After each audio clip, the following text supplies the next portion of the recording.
Olá, amigos. Vamos continuar os nossos estudos dos conceitos básicos de automação.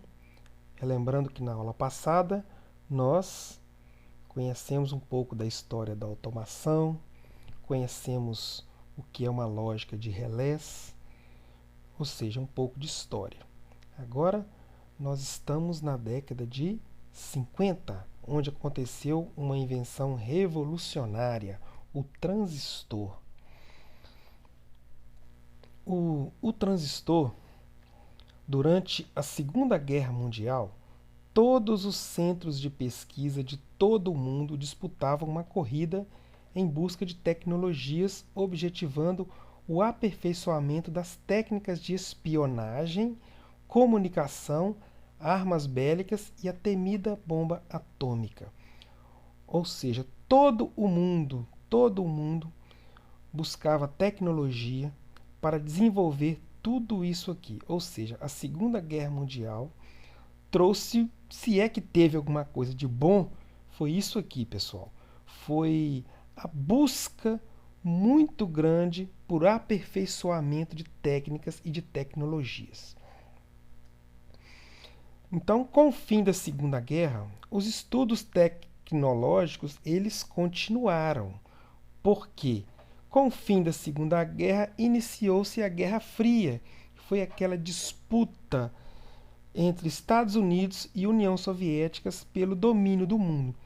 Então, aí tivemos aqueles eventos do homem foi até a Lua, tivemos a Guerra do Vietnã e outros mais. Então, mesmo com o fim da Segunda Guerra, a Guerra Fria ainda impulsionava esses estudos tecnológicos, ou seja, era uma disputa polarizada, Estados Unidos e União Soviética. Até que, em 1948, nos Estados Unidos, 3 pesquisadores, John Bardeen, William Shockley e Walter Brattain, foram os autores de uma das maiores invenções do milênio. Poucos sabem disso, é o transistor. Como eu já disse, foi a invenção que impulsionou tudo o que temos hoje. Mas como foi isso? Aqui temos a capa da revista Electronics em 1948, com os 3 inventores. Com o protótipo, esse aqui é o primeiro transistor da história. Hoje ele ainda é guardado nesse invólucro aqui de acrílico.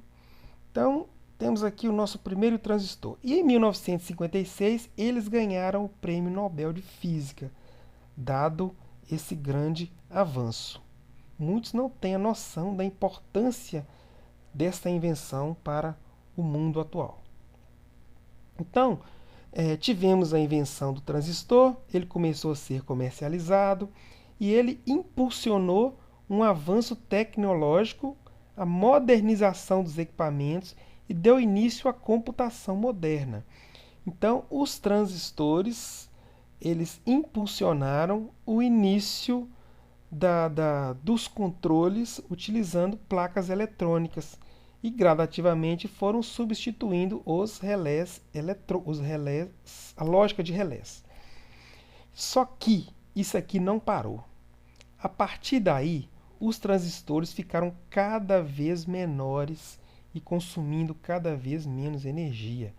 Então, eles passaram a serem agrupados em invólucros, dando origem aos circuitos integrados, sejam de amplificação de sinais e processamento de bits através de portas lógicas. Ou seja, os transistores, comercializados de forma individual, passaram a formar circuitos. E esses circuitos passaram a ser encapsulados nessa pecinha aqui chamada como chip ou circuito integrado.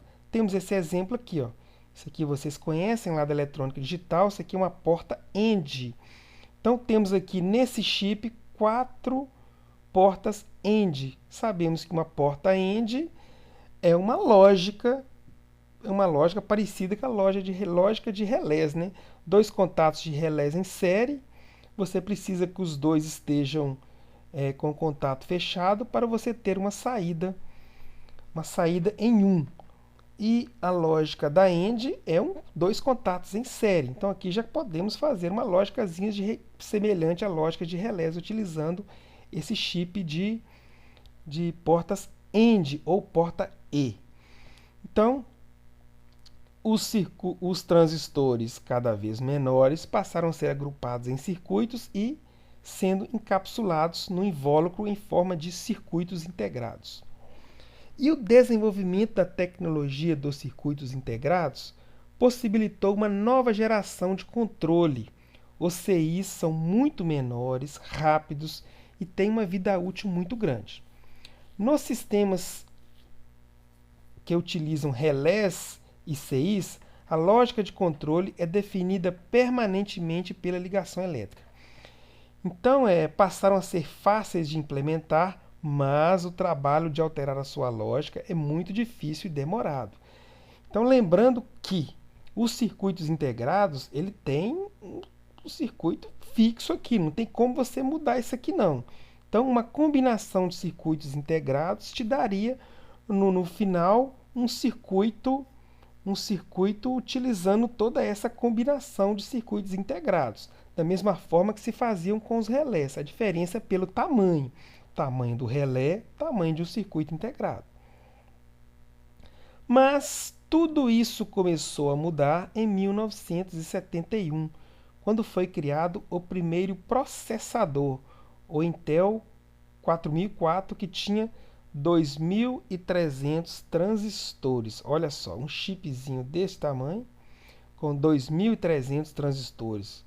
Vocês não têm noção de quantos transistores temos nos processadores de hoje. Olha só, essa aqui é a evolução dos processadores. O Intel Core i7, que foi lançado em 2016, possui 4,7 bilhões de transistores. E um processador de computador é uma peça pequena, de mais ou menos uns 10 centímetros por 10 centímetros. Então, ali nós temos 4,7 bilhões de transistores. Olha a quantidade de lógica que é possível fazer com 4,7 bilhões de transistores num espaço muito pequeno.